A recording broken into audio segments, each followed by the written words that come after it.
Cool. Yeah, hey everyone, welcome to the Fundamental Escape podcast. I'm your host, Mark Fitzgerald, and today is kind of a part two of a conversation that I started with this gentleman with me today, Lucas, who is a atheist, I guess you'd say, and a street epistemologist, up and coming, maybe. He's got a few videos in the works, I think, I'd say. How's it going there, Lucas? Very good, Mark. How are you today? Pretty good, pretty good. Formal introductions out of the way. So now we can just crack into it. So we obviously had our first conversation through Blab last night. It's been an overnight success with almost 90 views on YouTube and a few comments. So obviously I think we had a conversation that really did resonate with a handful of people, which is pretty encouraging to me, I think. So what are your thoughts and reflection on our conversation last night?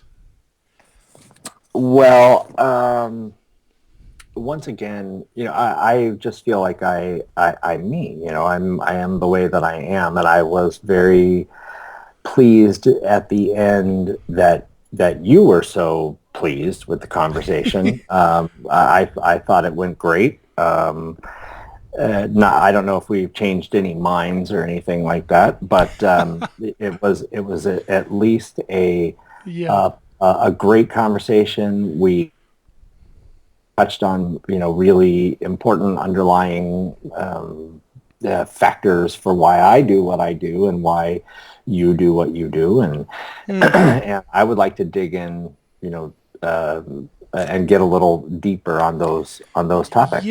Yeah, I think last night we sort of cut our teeth a bit and we sort of got to know each other on a sort of basic human level. And we're like, oh, theist, atheist, we're all just human at the end of the day sort of thing. And I think it's fantastic. And to me, it's incredibly invaluable to have had that kind of interaction and for people to see it, because there's so much animosity and again, I openly admitted, for the last week or so, I'd sort of been a bit of a troll on Twitter and whatnot. And, and I think it is funny. I was thinking about the whole trolling thing, actually, just on my way home from work tonight. And I was sort of thinking, because I've sort of watched people who are considered trolls and go, why do they do what they do?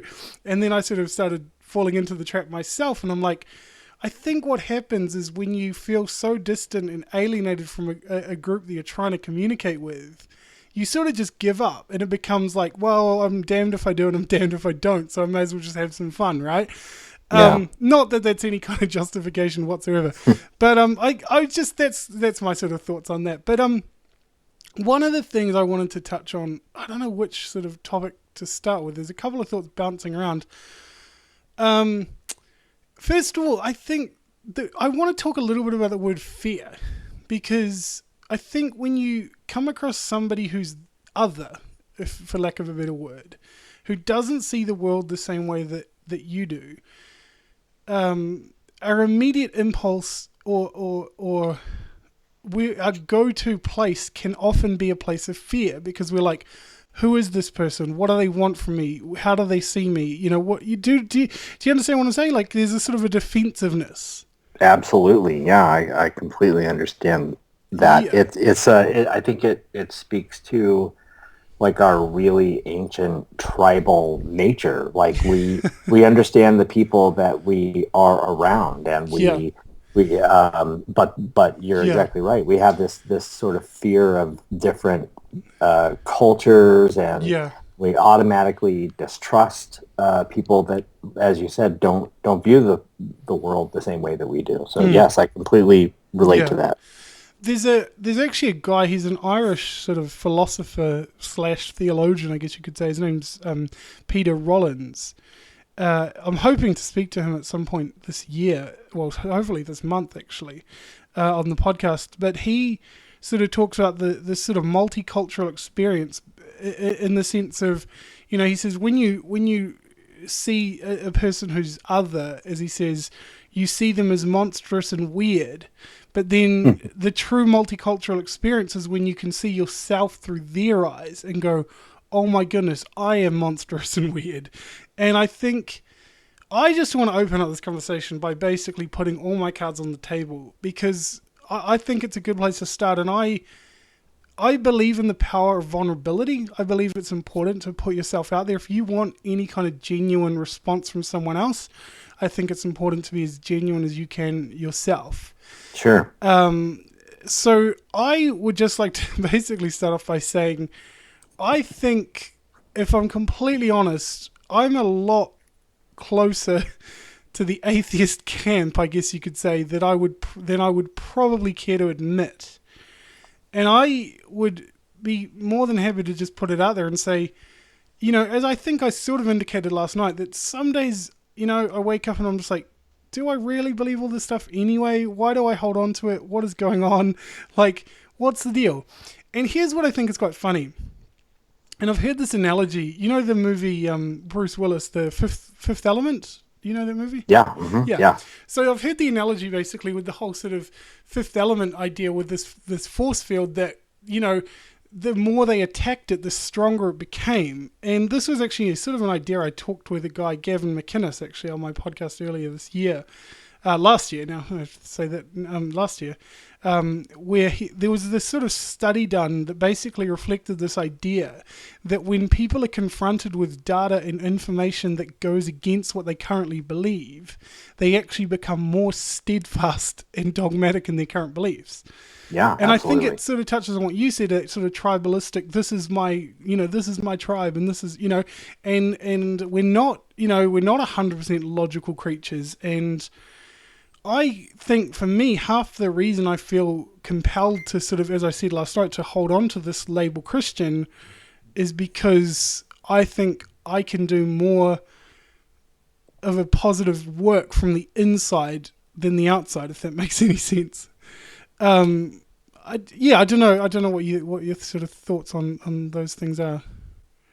Well, with the sort of encountering foreign ideas and then becoming more steadfast. This is what in the street epistemology movement we call this the backfire effect, and it's something that I think I read that.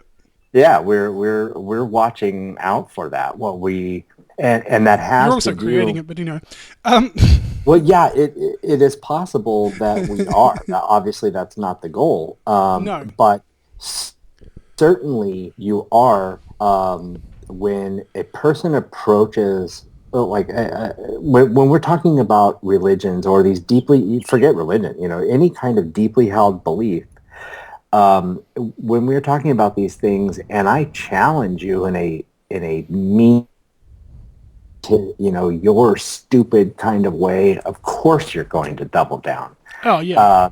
It's just our psychology. So that is, that's one of the reasons. It's certainly not the main reason, I don't think, but that's one of the reasons that these conversations that we want to have are friendly, and it's not telling you what's right or what's wrong. Absolutely. I guess I want to dive deeper into the specifics of street epistemology because, as we say, we have the freedom to do that on this conversation because it's just you and I. Another kind of a confession of putting something on the table from my side, I guess. You asked me last night if I felt that I was giving this whole thing a fair kind of hearing, or fair shake, I think was the word you said. And I said, blah, blah, blah. Yeah, of course I am. I know what I'm talking about, blah, blah, blah. But I think, to be honest, here's where my bias comes from. Keeping in mind the context of the fact that I was a person that spent a good chunk of my life, around 5 years, systematically and methodically, dogmatically, whatever you want to use, I guess, trying to convert people to Christianity and trying to change people. And, and again, I've talked about this on my podcast, it caused me a lot of, mental health issues and things like that. And I've been completely transparent about that. I think it's important to talk about those things. I completely burnt out is probably the short way of saying it. And I was like, there was sort of this thing I think that formed inside of me that was like, I don't ever want to be a person that's trying to change someone else. Do you know what I'm saying? Yeah, why? I do understand, and maybe I should hold my question until later. But I'm interested to know why you think you burned out. But I think you want to continue on. Oh no, Uh, we can go there. No, that's fine. Because I okay. think it sets a bit of context from yeah, and you know you're welcome to share more of your story as well. Obviously, um, well, I grew up, as I've said, you know, I grew up in a bubble essentially. All my friends were Christian. I only listened to Christian music. I, it's funny, and I've said this to other people where you know it seems looking back that most of my friends and most of the people I grew up with affirmed all the same ideas that I did, like all the same doctrine, I guess you could say.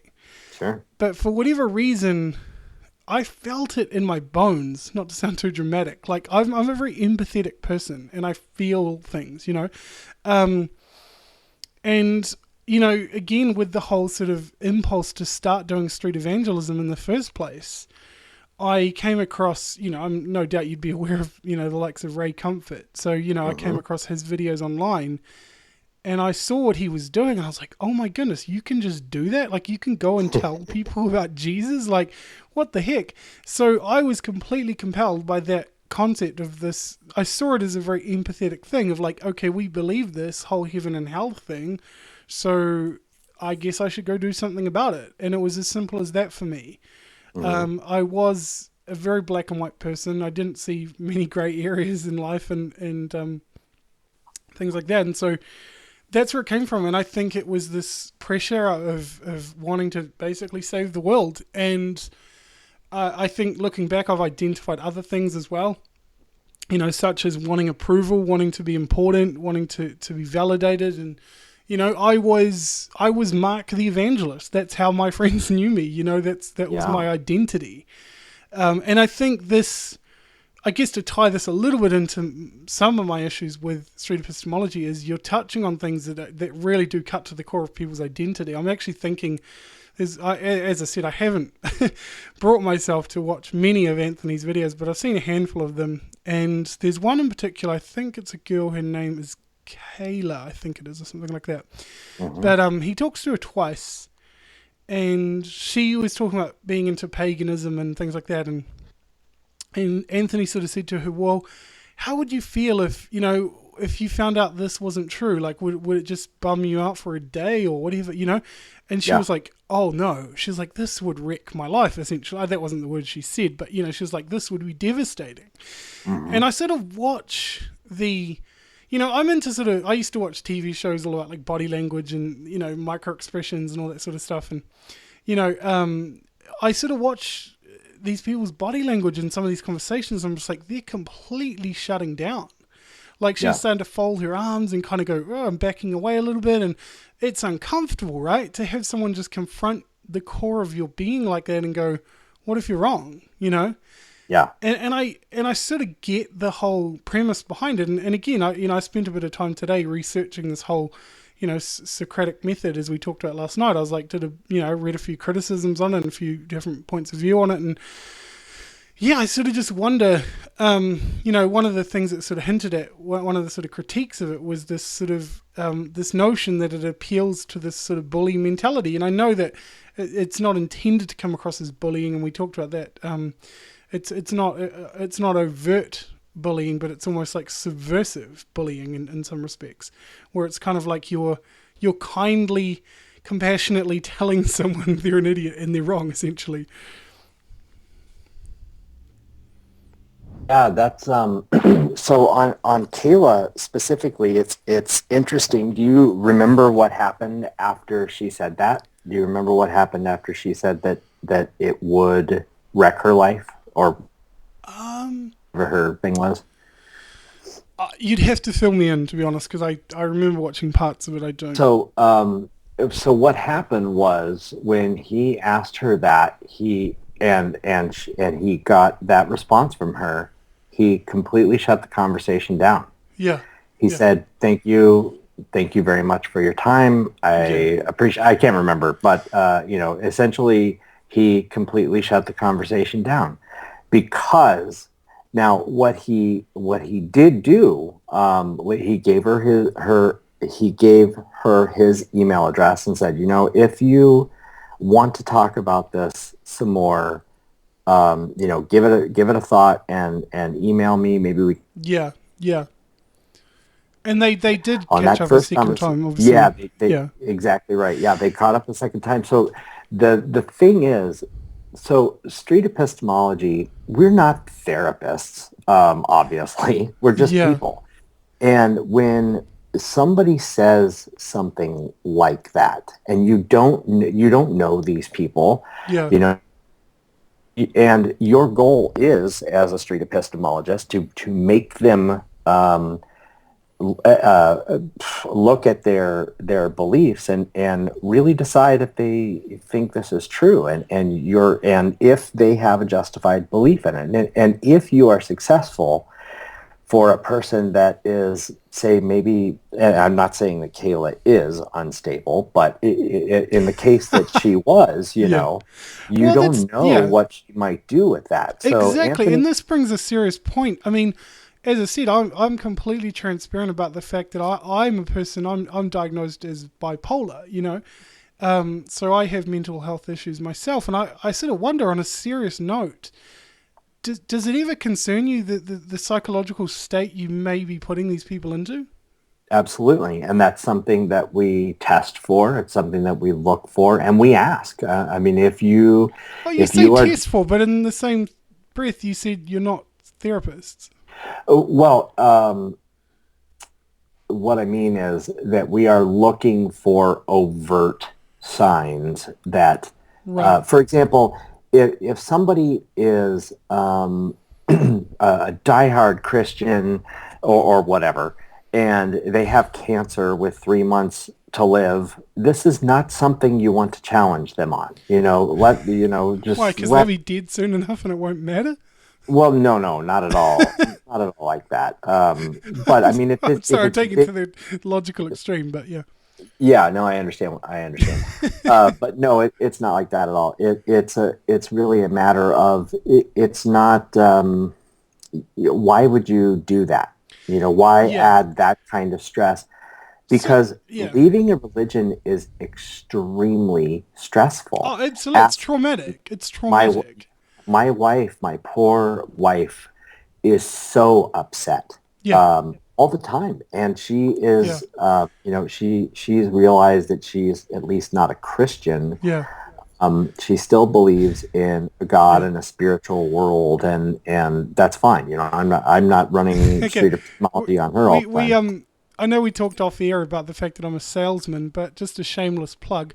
I actually interviewed a woman named Reba Riley in the States on my podcast this last year. Hmm. She's written a book called Post-Traumatic Church Syndrome. Oh, And I would highly recommend that for your wife. I think she would thoroughly enjoy it. Reba's a very grounded, down-to-earth person, and essentially, just as quick synopsis, she grew up evangelical all her life with her family, and very dogmatic and conservative, etc. Completely burnt out, got over religion, spent about 8 or 9 years, I think, away from it completely, and was just at this place of wanting to find peace with where she was at. She was yeah, chronically ill. She had chronic illness. She was fatigued all the time, and she didn't know what to do. And so she had this crazy idea. I guess some would call it divine, but that's subjective. But basically, she went on this journey of experiencing 30 religions in 30 days, basically. oh wow, And so she went to, Hindus. She connected with atheists as well, funny enough. Muslims, she did all these different things. And she says, one of the things she says, and she said this to me actually, we talked about it, where she says, and I resonate with this as well. I don't know if this will resonate with your wife as well, but she said, it wasn't that I left she goes, I didn't leave my faith left me. yeah. I think to the idea that we don't choose what we believe. We just Right. kind of start believing Right, stuff. and we talked about this last night as well, Mhm. and that was that was something that really resonated with me. So There's my salesman plug out of the way. But no, Yeah, thanks. I will check that out. I will yeah, well, I'm recommend. hoping to get her back on again. She got an endorsement on the book by Elizabeth Gilbert, who wrote Eat, Pray, Love. So I do. Yeah. yeah, Wow. so they've That's connected. great. But yeah, but I think even when I heard the title of her book, like Post Traumatic Church Syndrome, I was like, I felt like I didn't even need to read the book. Just the title was like, yep, I get that. Yeah. you know, Yeah. and Yeah. it's incredible. It really can be just a very difficult and traumatic thing to do. To hear my wife tell it, she really lost her best friend. Yeah, yeah. Oh yeah, no, Actually, her best. no doubt she'll. Yeah, I'm thinking I'm not going to keep going on about the book, but there's some stories in there that I'm thinking, yeah, she'll really appreciate it. But Yeah. yeah. So I think there is this, well, there was this. I say I'm going to do one shameless plug. There was another woman I spoke to. Her name's Kathy Escobar, and she wrote a book called Faith Shift, and she opens the book with a line. It was a conversation that she had with this girl, and this girl basically comes to her in secret and basically says, I don't know what I believe about Jesus anymore, and it scares me. Mm-hmm. And she goes into the book with statistics from, I think it's like Pew Research and things like that, where these people are leaving the evangelical church in droves, because we talked about this, and I think they're tired of the dogma, they're tired of being taught not to think, essentially. And I think this is a lot of the appeal of atheism. Although I think much of atheism ends up, as I said last night, I think it ends up collapsing in on itself because it gets other people to think for you just on the other side. You don't have to think, you don't have to be a scientist because Richard Dawkins is a scientist for you, kind of thing, And I think that's a human thing. That's not a theist or an atheist thing. It's a human tendency. We like leaders. We like scapegoats. I've sort of heard it framed in the language of scapegoating, where we put all our trust in a person, so that if things go wrong, and I think this is the impulse to go to a church and follow a leader as well, where if things go wrong, you can say, you told me if I prayed, my child would get better. You told me this would happen, and you can just blame them essentially. And I think, what I see in a lot of these sort of critical thinkers, as I said, Sam Harris is one I mentioned last night, that I do have a level of respect for many reasons, that they are teaching people or prompting people to think for themselves. You know what I'm saying? Yeah, absolutely. So you on the subject of or on the idea that we would choose a leader to be able to, I don't know, blame. I that's something that doesn't really resonate with me because and maybe with science it's like that. But if the facts were wrong. For example, Richard Dawkins is a biologist, obviously, and Lawrence Krauss and guys like Lee Smolin are physicists.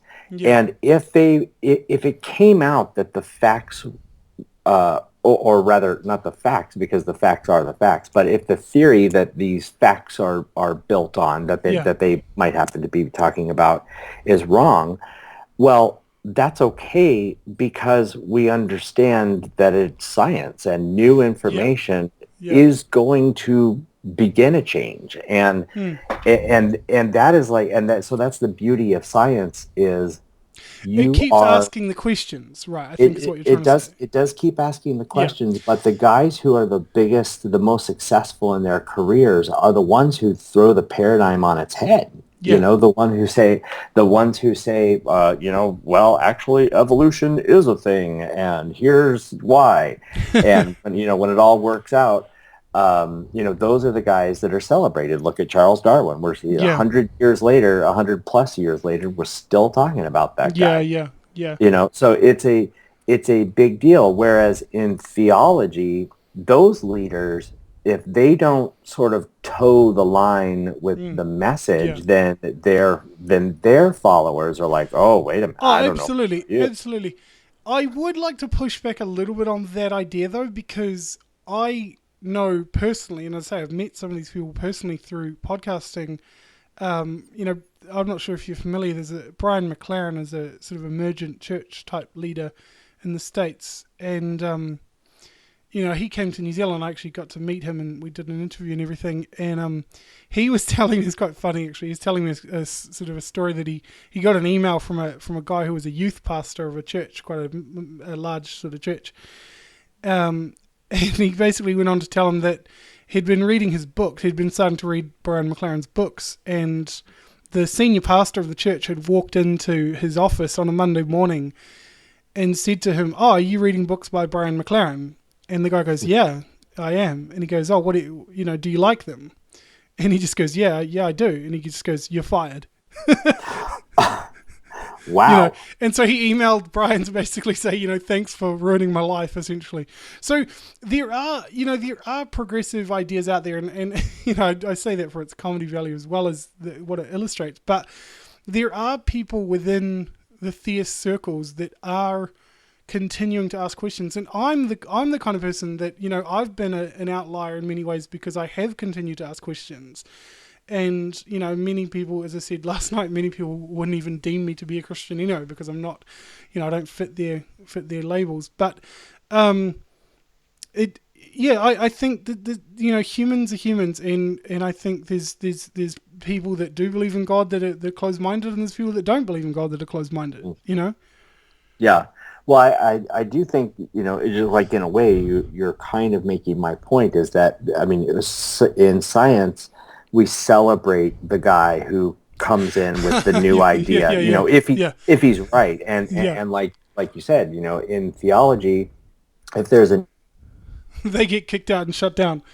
Or a new way to understand it, the sort of the old guard is going to say, "Sorry, dude, you're not a Christian," and then they start throwing heresy around. Right. Oh, absolutely. No, 100%. I completely understand. But again, I think even if you look, I'm not huge on history, but I'm thinking, I'm racking my brain. I think, a lot of these, even within the science community, there were people that weren't, when they came out with some discoveries and ideas, they weren't heralded as heroes from day one, right? Oh, certainly, yeah, absolutely. So I think it's, and this is what I want to get into, because it's almost like I want to bracket out the question of does God exist or doesn't God exist. Mm-hmm. I'm more interested, as we sort of dived into, and again, I know I'm doing a lot of talking, but you're welcome to throw back, anything at me. Oh, sure. Yeah. I want to talk about humanity and how we, I think, again, I find it fascinating. And again, this is me coming from a person who was doing what I did on the streets, talking to random people and approaching them and having a message and trying to convert them, openly, sort of thing. As I said, the desire to do that is not normal. It's very rare. And I sort of wonder, and again, I guess to give you a bit of space on the floor here, like, if you could go into a bit more depth about, I'd be interested, like, I'm assuming, obviously, you've read Peter Boghossian's book and whatnot, like, how did you come across that stuff, and what were your initial reactions, if you could kind of, to someone who's not, initiated into this at all, like, give us a sort of a thumbnail sketch of... Well, so Peter Boghossian's book is a manual for creating atheists, and it's obviously an incendiary, title. It's meant to get people's ire up, and it's meant to sell books. And Peter's heart is in the right place. I think he's very upfront. Like talk about having all your cards on the table. Yeah, he's not going to mince words. And from my perspective, from an atheistic perspective, when I read A Manual for Creating Atheists, I thought, wow, there are going to be a lot of people who don't like the terminology in this book, especially the way that he defines faith, the way that he calls it intervention. But on the other side of the coin, I completely understand it, because there are so many people who haven't given their beliefs the thought that it deserves, and so I do get why he says it, but I think it like a person like you, a person like me, I wouldn't have written a book that way, because Well, I like I'm to just consider not myself that a blunt. provocateur, but Yeah, I mean, but I don't think that was his. I think maybe the title was yeah. to be Well, provocative, here's but I don't let's think that's yeah. why he wrote it that way. I think that was a matter of Well, this is him just in his his. own words. I actually Yeah. wrote this on a blog. I came across an interview that he did with Sam Harris, and the question was, what was your goal in writing a manual for creating atheists? And this was his response. He says, my primary goal was to give readers the tools to talk people out of faith and into reason. Hmm. So I don't think you can get any more explicit than that. So I'm definitely with you in what you said about, putting his cards on the table. He's not mincing words. And I think, I have to at least respect him for that. Yeah. Well, let me, Not if like, I may, I will tell you about this idea of faith and what the issue there is. right. From my point of view and from Peter's point of view, obviously I'm not speaking for him, but the idea of faith is it, it is being used as an epistemology, as a way to know something is true. And the argument that we often hear is, oh, atheists do that too. They use faith to be an atheist. Yeah. Or when they get in their car, they use faith that they're going to make it to work in the morning, or that their kids are going to wake up, or, um, and the fact of the matter is, it's not the same kind of thing. It is not faith. When you get in your car and drive to work. You have tons of experience that says if you keep, well, in this country, if you keep to the right of the center line, if you Yeah. make left turns from the left turn lane, if you use your blinkers and, don't drive like an idiot, you are most likely going to make it to work alive. And That's a good thing. whereas, yeah, exactly. But from the point of view of using faith to affirm your belief in God, it sort of falls flat because Hmm. there you might have a personal experience where you have gotten a feeling that God is there and listening, or Yeah. Yeah. I've even talked to people who have heard God in their deaf ears, and and all kinds of things. I mean, Yeah. Yeah. we agreed last night anyway that there are there are lots of really bad reasons that people believe in God, So, but none of that. No, I just want to make the point yeah, that go, go, none go. of that, Sorry. yeah, none of that speaks to the fact that God could exist, right? We don't know. I don't know. You don't know. We don't know. Hmm. Maybe there is a God out there. And so from my point of view and speaking for me, I like to have these conversations with people because if they have a really good reason, if they Yeah. have a good way to know that God is there, I want to know that. That has huge implications for Right. my life and Right. perhaps my children's life and so on. Yeah. I mean, I've been listening as intently as I can to formulate a logical response. And I've heard some pushback on this because I know that the definition of faith has been, I've heard some intelligent pushback. I actually, Peter Boghossian was actually interviewed on a show in the UK by a guy named Justin Brierley. Have you heard that at all, that conversation? No, I don't think so. It's No. on YouTube. Well, because Justin Brierley was on my podcast last year. I had a chat to him and everything, and yeah, I'd been sort of communicating with him, and he was quite interested in my conversations with you guys, and Cool. yeah. So I know in that discussion, the other guy that was on the show with him, really pushed back and critiqued Peter's fundamental premise of the definition of faith that he has. Yeah. And to be quite honest, so do I. I think it's it's very flimsy, and it's not the description of faith and the definition of faith that you just gave is so far removed from what faith is to me that they're worlds apart. It's not even connected at all. If I could paraphrase what I heard you say when you were describing faith, was it's true because it is, basically, because I believe it is. And that's a poor definition of what faith is, of saying, and you talked about faith being an epistemology. Can you, before I, kind of rebut that, I suppose, can you go into a sort of an example of how that would work in a theist's mind, kind of thing, like practically speaking? Yeah. Well, really, all I can tell you is what we find, quote, in the field. When I am talking to believers and I ask them, a lot of times the word faith or the idea of faith never comes up. Yeah. But when it does, and faith is really my target. When it does, it is usually a Hebrews 11 kind of answer, the evidence of things unseen, and they use it synonymously with trust.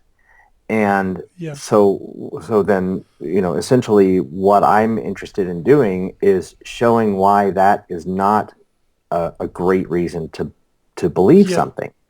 Yeah. But Peter's definition of faith, my definition of faith, is completely irrelevant in one of these conversations. And if somebody mentions faith, I will ask them, what is your definition of it? Yeah.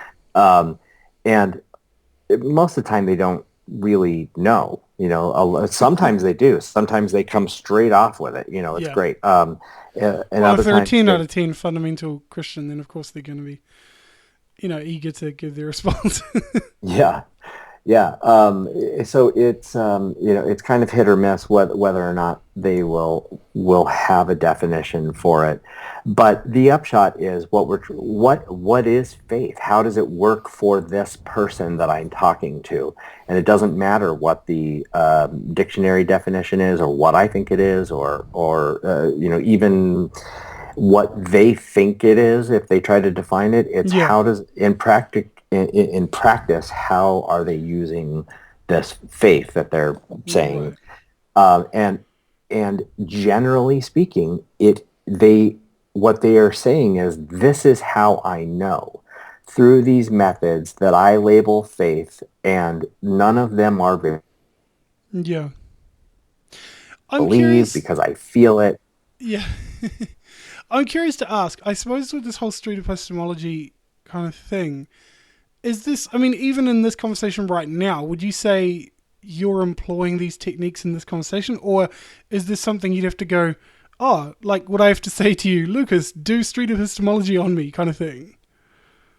Can we, feel free. No, I don't, I would be happy to to talk to you in that way, but, and I probably, this stuff is very interesting to me, and not just on as we talked about over email, not just from a theism, atheism point of view. Having this dialogue where we ask questions and run scenarios, and I try to figure out and understand where you're coming from and what your point of view is, and how you've determined what you've Yeah. So here's these something are like literally changing my life. Like they are changing other people's lives in the respect that people are getting raises because they're using these techniques of street epistemology to suss out the meaning from the boss, or to communicate better with their wife. It sounds like one of those pick up girls kind of techniques kind of thing. Maybe you could do something pick up chicks with it. maybe I should be more open-minded to this as a single guy, I'm really missing out. It's funny, to me, I've had a number of people who don't believe in God. I've got a couple of friends who, they don't believe in God, but yet they don't really label themselves atheist at all because they don't want to be associated with atheism. They just don't believe in God. They're kind of indifferent, I guess you could say. Yeah. And they've kind of asked me, and I guess believers have asked me as well, because I've kind of explained this whole street epistemology to a handful of people around me, and people are quite intrigued when they hear about it. They're just like, one of the key questions that keeps coming up is like, what is the end game? Like, what? I sort of jokingly said with with my friend John, I was like, if atheists woke up tomorrow and there were no theists on the planet, what would they do with themselves? Because so much of their time seems to be taken up with trying to deconvert. And I just wonder what, like, seriously, joking aside, like, what is an ideal world to you, like, in regards to what people believe? That it is, to me, it is important that people believe as many true things as possible. If we are all working from a realistic data set and we can make decisions based on our justified knowledge of the way that the world actually works and is, then I think we will have a better world. I think to say that, I know that there are an awful lot of atheists that are out there telling theists they're dumb, or and that I've never come across that. I'm glad to hear that. I really No, am. sorry, that was a joke. Oh, really? Okay. Of course I've come across that. Are you serious? I'm alive. Of course. And I'm on Twitter. Right. Yeah, but I don't like that because people are not dumb. They come to their beliefs honestly. It's like you're. I think you're being too kind there, to be honest. Because let's be honest, some people are dumb. Well, yes, there are dumb people in the world, but what I mean by people come to their beliefs honestly is, for example, my wife, her parents, they honestly believe this stuff. It's not like they're teaching their kids about God and about Jesus and Jesus's message because they have some agenda that they want to pull off. But no, they really believe it. It was very important. It is very important to the way that they live their lives.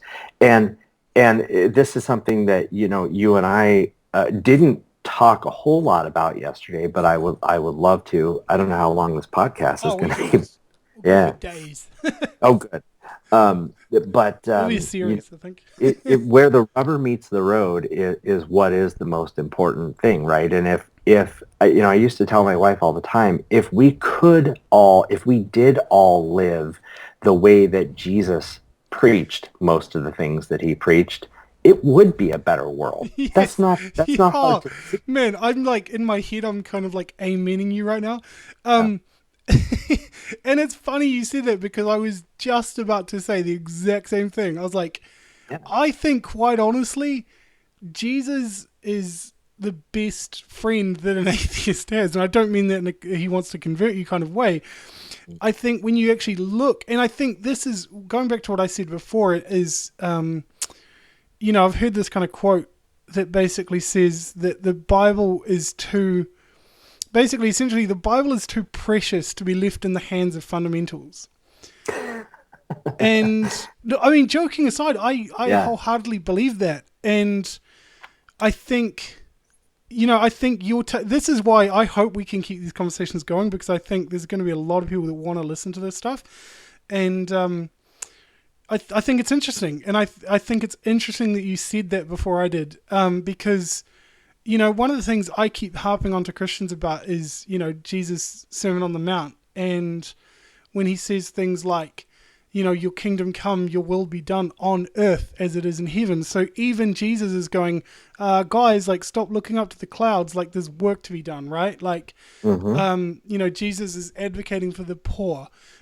He's speaking up for the underclass that don't have a voice. And I mean, who did Jesus piss off the most, right?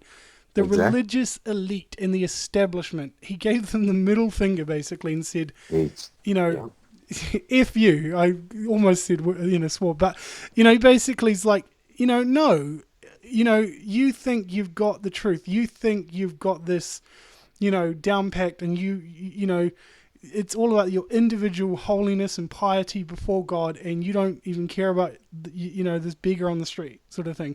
And Yeah, that's a challenge to exactly. me because, as we talked about yesterday, I think, we don't, this gets back to the humanity of it when there's these inconvenient truths that we don't want to face. I mean, our podcast has just been basically aligned with a charity called Phantom Rescue, which is a sort of a 911 organization of ex-military guys who are going into these countries and getting kids out of child trafficking, And I'm just like, man, that is bringing heaven to earth. I don't care, you can use other language if that offends you, but man alive, to think 6 months ago when I started my podcast that I would be able to be something of a voice for this kind of thing. I'm just like, that's incredibly humbling to me, right? Yeah, that's awesome. It's incredible. And I think there's people everywhere that just want to be right. I do it sometimes. I don't know what you're like, but I'm thinking sometimes I just want to be right and I just want to be a dick and I want to fight and argue. And I think this is why I really genuinely hope we can, I think we will end up making this a series if you're keen for it, because I think people will resonate with these conversations. Because I think there's a huge silent minority, or silent majority of both theists and atheists who are tired of watching debates on YouTube between a theist and an atheist and it going Absolutely. nowhere. They're tired of the same rhetoric from both sides. They're tired of hearing about the flying spaghetti monster and blah, blah, blah. And, it's just the same dogmatic shit. And people are done. People are over it. People are going, I thought this was about living. I thought, and again, I think, and it's very critique of the fact that religion has become, and we talk, I know that we, the whole kind of heaven hell thing is a huge, we talked about that last night as well, where these group of Christians who are just sitting there basically waiting to die and just hoping like hell their theology is the right theology. And they're so disengaged. I can empathize with that world, and I think you and I can do a lot of good together if we can just move past this does God exist question, Yeah. Well, it would be one thing. It would be one thing if Christianity, or like if we could look at what Jesus said and turn that into just a strict philosophy where we are visiting the orphans and the widows in their hour of need, that's the religion, like he Can said. I just stop at this point and just highlight the fact that you saying what you just said is going to blow so many Christians' minds? That's funny. Seriously, so, their brain is just exploding right now. I can hear it.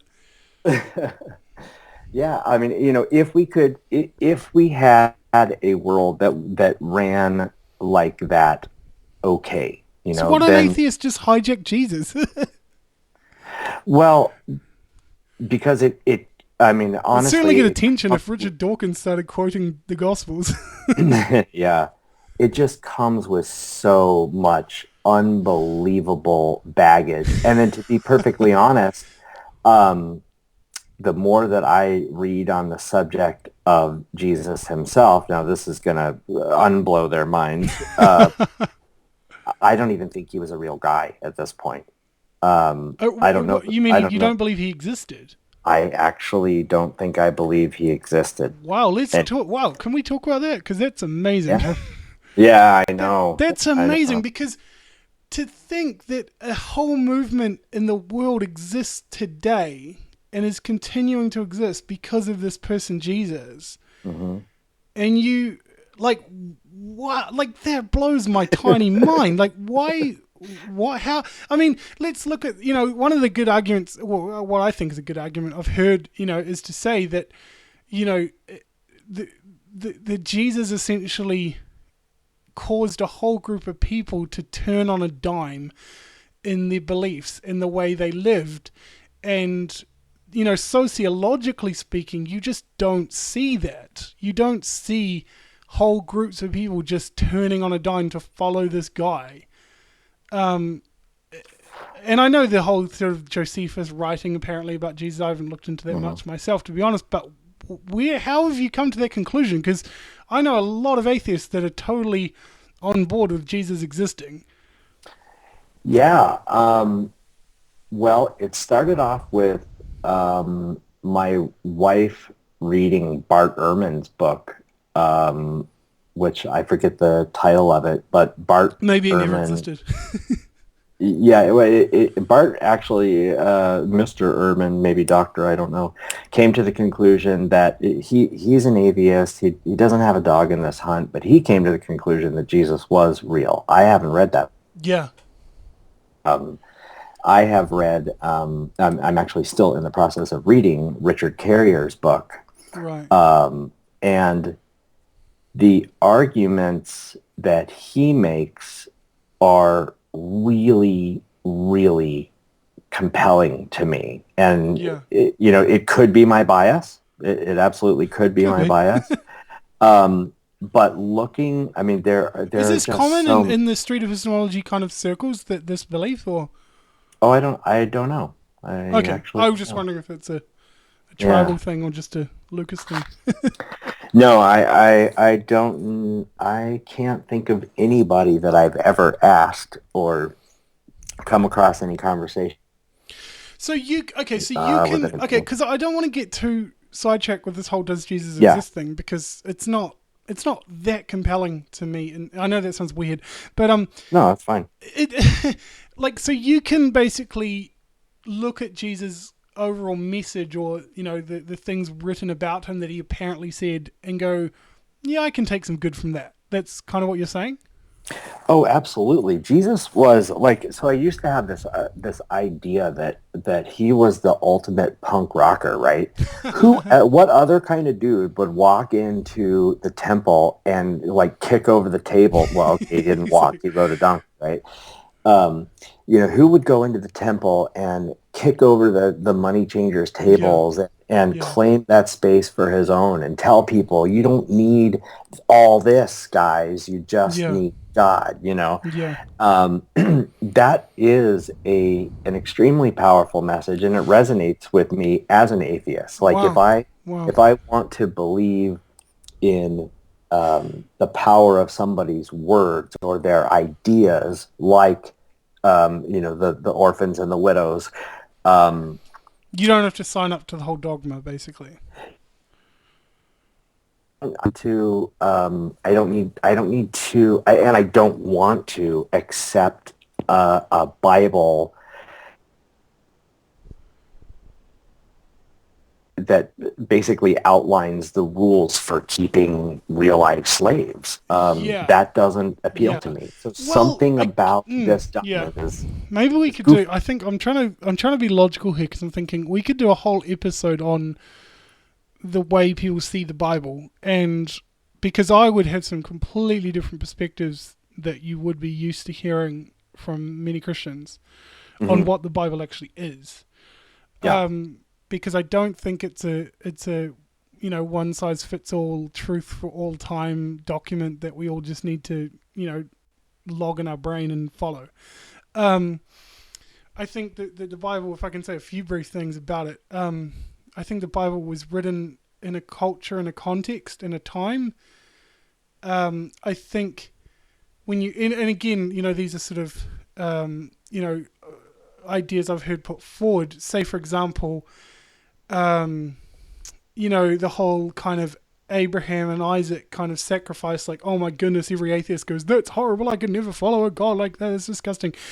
But if you look at the context and the culture of the time that story emerged as a historical story, this is a time where people were sacrificing their babies to Moloch and other gods and pagan, you know what I mean? So this idea, there's this progressive move in the text in the sense of, okay, God wants to communicate with you, as opposed to just do whatever you want, or feel the need to cut yourself, burn your children, try and please the gods so you get a good crop the next year, right? So Right. it's this movement forward, not backwards. If God turned around and said to someone today, or someone claimed today that God had said, I want you to kind of repeat what was back then, I'd be like, yeah, maybe not. So I think, and again, just to throw this out there, I guess it's a pithy line, but, I've heard it kind of said that there's two people that take the Bible literally. The fundamental Christians and atheists, essentially, are the two groups that just have, sort of read the text extremely literally.